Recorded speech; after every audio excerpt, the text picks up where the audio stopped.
Words Reading Room. I've got two wonderful books for you here, absolutely super.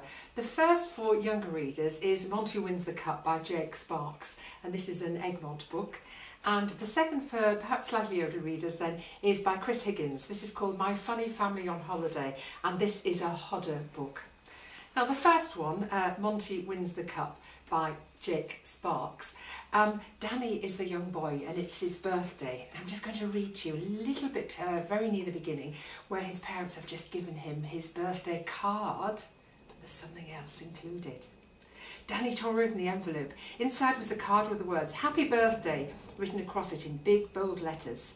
There was something else in the envelope too. It was a shiny silver key. "What's this for?" Danny asked. "Look outside," said his mum. Danny ran to the back door and dashed out into the garden, still wearing his pyjamas. Then he stopped. Then he stared. Then he gave a great cheer of excitement. Down at the end of the path was a racing car. It didn't look like any ordinary racing car though. The doors were a different colour to the bumpers and the bumpers didn't match the bonnet. It looked as if it had been built using bits from 100 different cars. It was dented in places and the paint was peeling here and there. Danny loved it. Well, he has great fun with this car, who he calls Monty, of course. They enter a road race, but all is not easy going for them. Danny decides that he needs to give somebody a bit of a helping hand on the way, but he's determined that Monty is able to do the best that they possibly can between them. This is a delightful story with wonderful, fantastic illustrations throughout. Now, for slightly older readers then, My Funny Family on Holiday by Chris Higgins.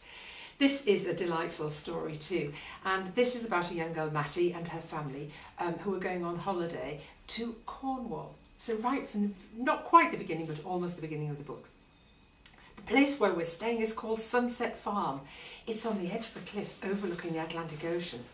At the bottom of the cliff is a wide sandy beach and there's a track down to it from the farm. I'm so excited, I can't wait. My best friend Lucinda is going to the continent with her mum and dad. At school we look up the continent in the big atlas in the library, but we can't find it anywhere. That's because it's abroad, says Lucinda. I thought atlases showed everywhere in the world, I say, puzzled. Not the continent, explains Lucinda. It's special. Dad says it's going to cost the earth. Lucinda's dad knows how much things cost because he's an accountant. My dad's an artist.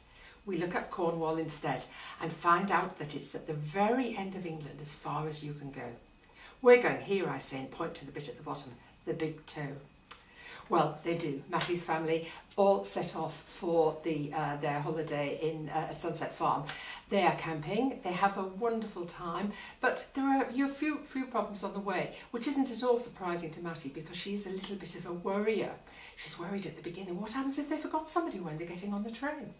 Well, when they get to Cornwall, she actually meets up with a friend, a rather unusual friend. But who is this friend? And what is the secret behind the old photograph? Well, you'll have to read it to find out. I do hope you enjoy these books and I hope you enjoy the fun literacy activities I've written to accompany them.